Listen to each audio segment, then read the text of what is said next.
Hi everybody! So today I'm doing a tag. It's tag time. It's very exciting. And I'm doing a tag that was created by Wright Cinemas, my good friend over here on YouTube. And he does a lot of DVD reviews and he particularly likes horror films. So if you are into that, I'd highly recommend checking out his channel. I'm doing the takeaway tag, and takeaway I think is a British word for takeout. We call it takeout here in America. So it's different kind of food that you get to go. So each one of these is kind of a food that then somehow relates to a movie question. So there you go. And I tried for this to do ones that I haven't talked about as much on this channel so that it would be a little bit interesting, not some of the same ones that I've talked about a million times. I also tried to keep it something different than the answer that he had given. So there you go. So the first question is Pizza, a film that has something for everyone. For me, I give that one to Princess Bride because I think it has romance, it has action, it's got sword fighting, it's got witty dialogue, it's got, storming the castle, it's got giants. It's a new fairy tale that is a lot of fun, and I think it's got comedy with the Billy Crystal character. It's just, I think, got something for everybody. Next I have Sweet and Sour, a family film that had a sour element. And I think what he means by sour element is something that's sad. And so I will go with E.T. If you're talking about the goodbye scene especially, I think it'll make even the most hardened man cry. The next film is Chicken Karma. What is a safe film you enjoy watching?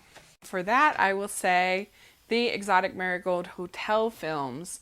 They're not challenging or difficult or even maybe that realistic. They're just about nice people, and I enjoy the performances, and it's sweet and colorful and enjoyable to watch. Next is Vindaloo, a film that was stronger than you thought it would be.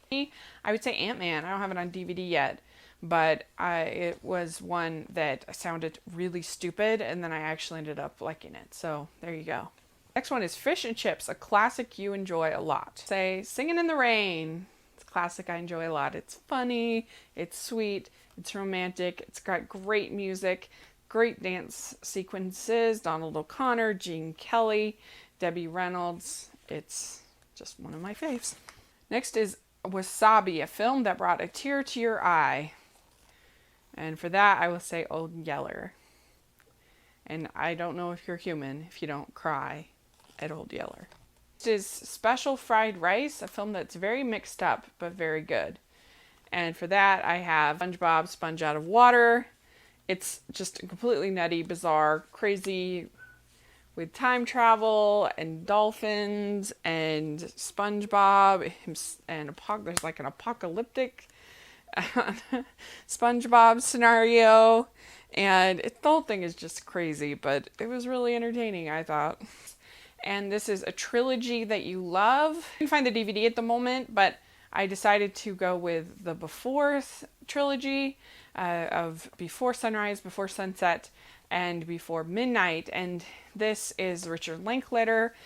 He's one of my favorite directors, favorite writers, and he takes you on the story of Celine and Jesse and their ups and downs as a couple.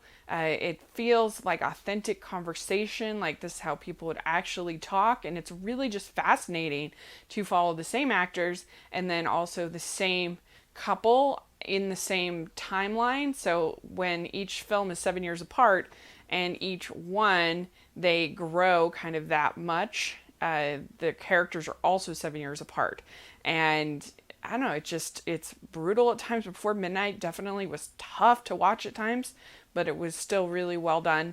And I'm excited to hopefully have the next installment in the next, I guess, 7 years. That would be really cool. Best Served Cold, a movie you could watch 100 times over and over and over again.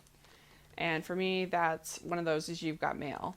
And this is a deceptive movie. You think that it's just this stupid love story, whatever, but Nora Ephron is such a great writer, and she adapts The Shop Around the Corner, which is a lovely little movie from with Jimmy Stewart in it back in the day. But the thing that they do such a good job, I love movies about work, and this is actually a deceptively good movie about work, where you have these two characters who have identified themselves with their career, and yet that's really not who they are. Who they are comes out in these letters, in these emails that they are sending to this other person.